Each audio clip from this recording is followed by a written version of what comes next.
दोस्तों मैं राज बोल रहा हूँ और शेयर ट्रैक में आपका स्वागत है। और आज का वीडियो है वो दूसरा वीडियो जो मैंने प्रॉमिस किया था आपको, एक EBT 101 प्लस CCR5, वो तो हो गया। ये सेकंड वीडियो है, इसमें EBT 101 और मॉक्स जीन सप्रेशन के बारे में हम बात करेंगे HIV के लिए। तो चलिए शुरू करते हैं वीडियो अभी।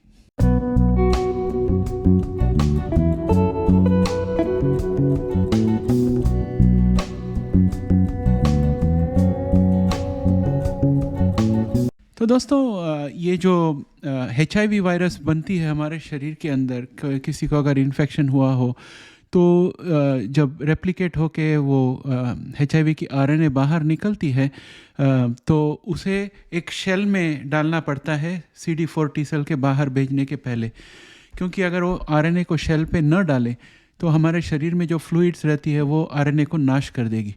तो शेल बहुत ज़रूरी है और शेल बनते हैं तरह तरह के शुगर्स के। तो उस प्रोसेस को ग्लाइकोलाइजेशन कहते हैं। ग्लाइकोलाइजेशन जो है उसके ज़रिए HIV का एनवेलप प्रोटीन बनता है जो HIV कंस्ट्रक्शन में बहुत ज़रूरी है। अगर वो कंस्ट्रक्शन में जो शुगर मॉलिक्यूल्स बनने चाहिए वो ठीक से नहीं बने तो HIV का वो शेल ठीक से नहीं बनेगा और RNA जो है उसके अंदर HIV का, उसको शरीर मार देगा।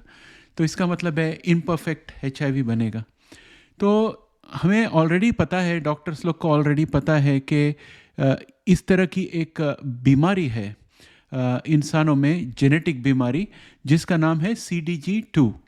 CDG2 बीमारी में ये मॉक्स जीन जो है उसमें म्यूटेशन हो जाता है, उसके वजह से उनको शरीर में तकलीफ़ होती है।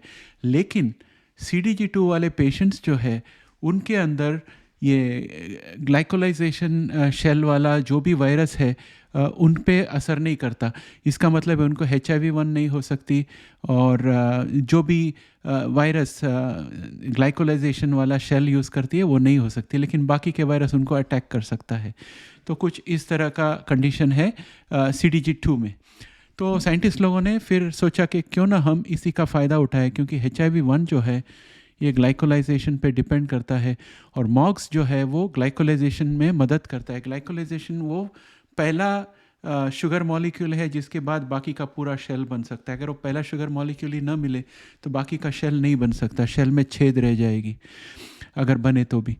तो इसलिए मॉक्स को सप्रेस करना ज़रूरी है। तो उसके लिए उन लोगों ने क्रिस्पर का यूज़ किया। क्रिस्पर मैंने आपको पहले भी बताया, ये जीन एडिटिंग टेक्नोलॉजी है और उसमें गाइड RNA उन लोगों ने लगाया और उन्होंने इस तरह से प्रोग्राम किया कि सिर्फ जिस सेल में HIV हो उसी के अंदर जाके मॉक्स को एडिट करेगा ताकि लोगों को CDG2 ना हो जाए। अगर सभी जगह पर जाके मॉक्स एडिट कर दिया तो लोगों को CDG2 हो जाएगा। CDG2 नहीं बनाना है, सिर्फ HIV वाले सेल में जाके वो करना है। तो उसको कैसे वो पहचानते हैं कि HIV सेल कौन सी है?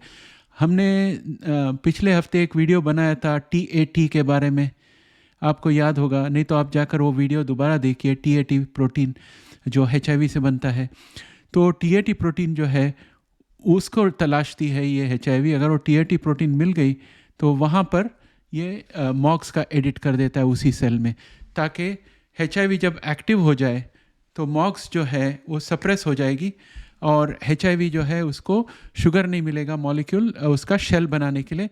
इसकी वजह से वायरस नहीं बनेगी, वायरस नहीं बनेगी तो इन्फेक्शन नहीं बढ़ेगा, राइट। तो ये है। लेकिन मॉक्स एडिटिंग को एक्टिवेट करने के लिए डॉर्मेंट HIV को जगाना चाहिए, तो जिसको पहले शॉक एंड किल स्ट्रेटजी बोलते थे वो है। और हमने पहले ऑलरेडी देखा था कि बहुत सारी ऐसी एजेंट्स हैं जिसके थ्रू लेटेंट HIV एक्टिव हो सकती है।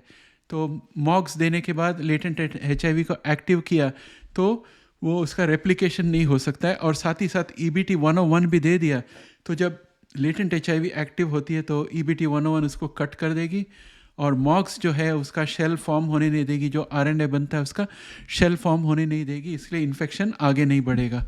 और अगर उससे भी ज़्यादा चाहिए तो एक हफ्ते का पीरियड के अंदर, जैसे लास्ट वीक मैंने बात किया था, CCR5 को भी सप्रेस कर दीजिए और वो एक हफ्ते का विंडो के अंदर ये दोनों थेरेपी डाल दें तो बहुत सुपर पावर की तरह हो जाएगा। तो ये है।